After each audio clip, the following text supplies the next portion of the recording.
በኢየሱስ ስም የሚነግዱ ሰዎች ምድሪቷን ሞሏት። መለያየት ላይ እንጀራቸውን የሰሩ ሰዎች ቴዲ አፍሮ ስለ አንድነት ሲዘፍን መንፈሳቸው ይነሳል። ሰላም የተወደዳችሁ ተመልካቾቼ እንደምን አላችሁልኝ? እግዚአብሔር ይመስገን እኔ በጣም ሰላም ነኝ። እንዴት ናችሁ እናንተ?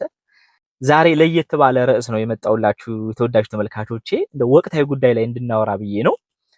ሁለት ቀን ነው የተዘጋጀውበት ይሄንን ቪዲዮ። የቴዲ አፍሮ ሙዚቃ ጽድቅ ነው ኃጢአት ነው?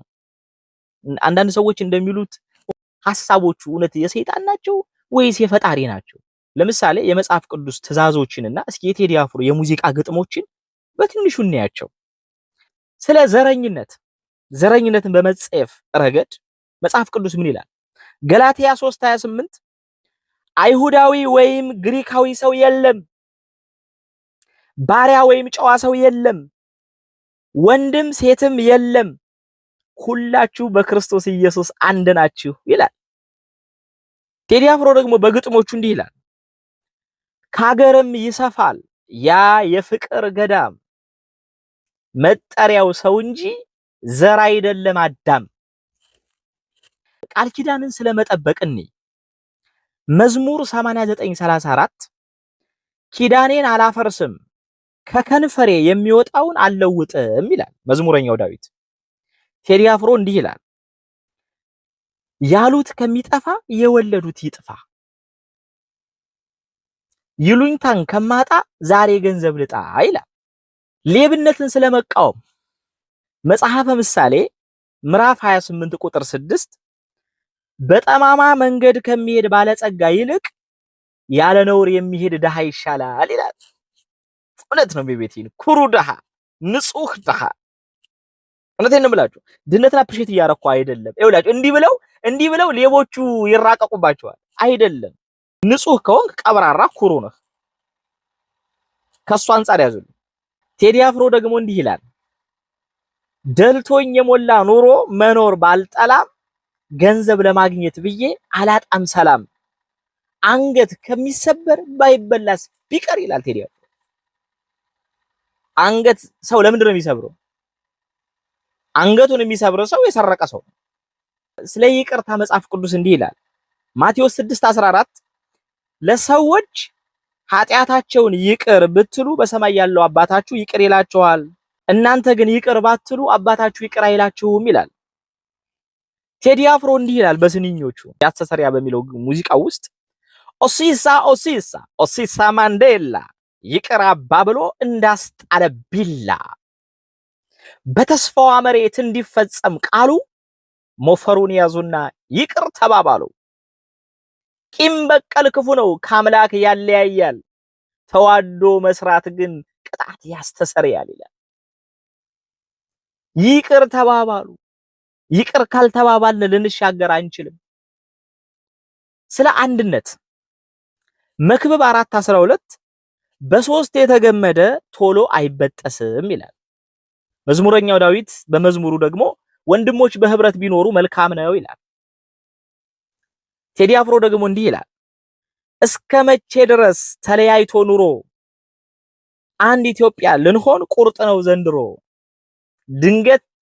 ድንገት ስለለየን ፍርደ ገምድል ዳኛ፣ አባይ የሞላ እንጎላለን እኛ። ወይኔ ምን አይነት ሰው ነው ይሄ ሰው ግን እናንተ! ምን አይነት ሰው ነው ግን ይሄ ሰውዬ? ጥበብ እኮ መልክ ቢኖራት ቴዲ አፍሮ ነው የምትመስለው እኮ። ምንም እኮ ሌላ መልክ እኮ የላት። ምን አይነት መሰጠት ነው! እውነቱን እኮ ነው።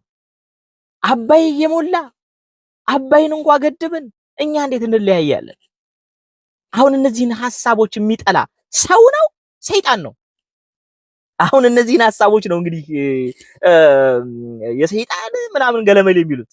ማቴዎስ 7:15 የበግ ለምድ ለብሰው ከሚመጡባችሁ በውስጣቸው ግን ነጣቂ ተኩላ ከሆኑ ሐሰተኛ ነቢያት ተጠንቀቁ፣ ከፍሬያቸው ታውቋቸዋላችሁ ይላል። አሁን ይኸውላችሁ በወንጌል እያጨበረበሩ ያሉ ሰዎች፣ በኢየሱስ ስም የሚነግዱ ሰዎች ምድሪቷን ሞሏት። ስለዚህ እግዚአብሔር ደግሞ ሰው ያስነሳል። በቃ ጥበበኛውን አስነሳው። ከዛ እውነተኛውን ወንጌል በሙዚቃ ውስጥ ሰበከ ቴዲ አፍሮ። ቃሉ ስለሆነ ልባችን ውስጥ ይሰራል። ቃሉ ነው ዋናው። በሙዚቃ ማምጣው፣ በስብከት ማምጣው፣ በኮሜዲ ማምጣው፣ በፊልም ማምጣው ቃሉ ነው ዋናው። ያ ቃል ልብ ውስጥ ይሰራል። ስለዚህ እነሱ ሊያጠፉት፣ ሊበዘብዙት፣ ሊሰርቁት የሚፈልጉትን ህዝብ ቴዲ አፍሮ በጥበብ በኩል ይሰብከዋል። መለያየት ላይ እንጀራቸውን የሰሩ ሰዎች ቴዲ አፍሮ ስለ አንድነት ሲዘፍን መንፈሳቸው ይነሳል።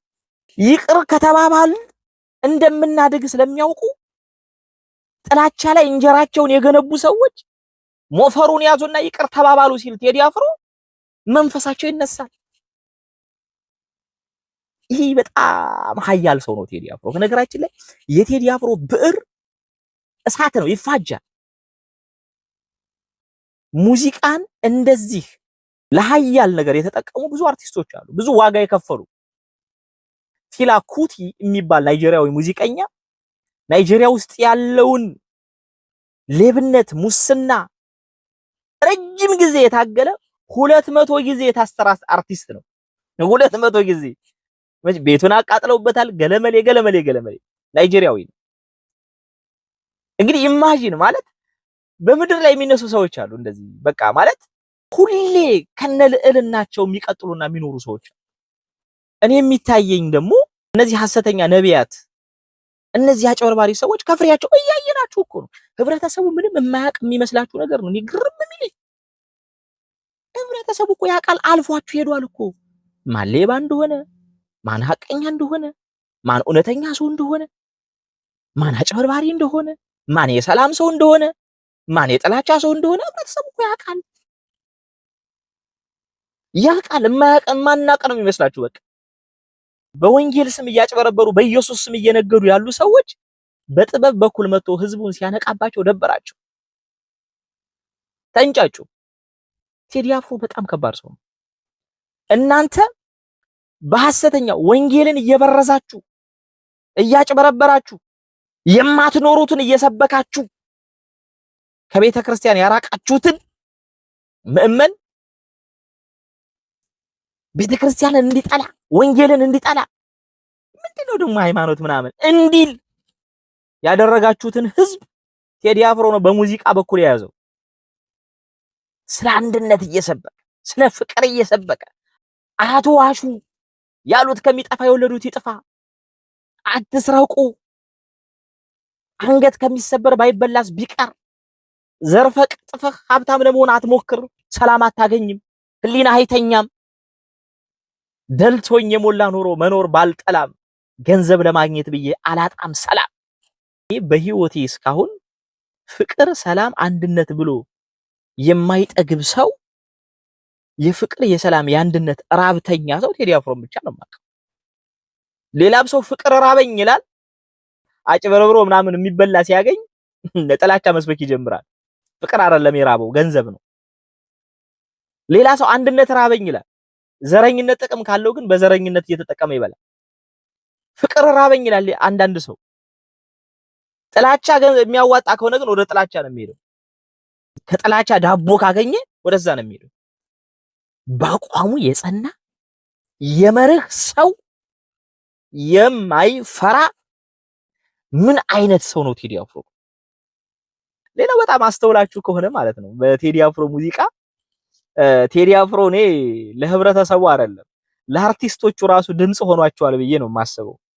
በጣም ብዙ አርቲስት በቴዲ አፍሮ ሙዚቃ በጣም በጣም በጣም ስሜቱን እየገለጸ ነው ያለው። እስኪ የእናንተን ሐሳብ አስቀምጡልኝ። እኔም ከተሳሳትኩ አርሙኝ። የተሳሳትኩት ነገር ካለ እማራለሁ፣ ችግር የለብኝም፣ እቀበላለሁ። እናንተስ እንዴት አያችሁት? ቴዲ አፍሮንም ከዚህ በፊትም ያሉት የቴዲ አፍሮ ሙዚቃዎች እንዴት ነው የምታዩቸው እናንተ? እስኪ ኮሜንት ላይ ጻፉልኝ። መቻችሁ። ቻው ቻው።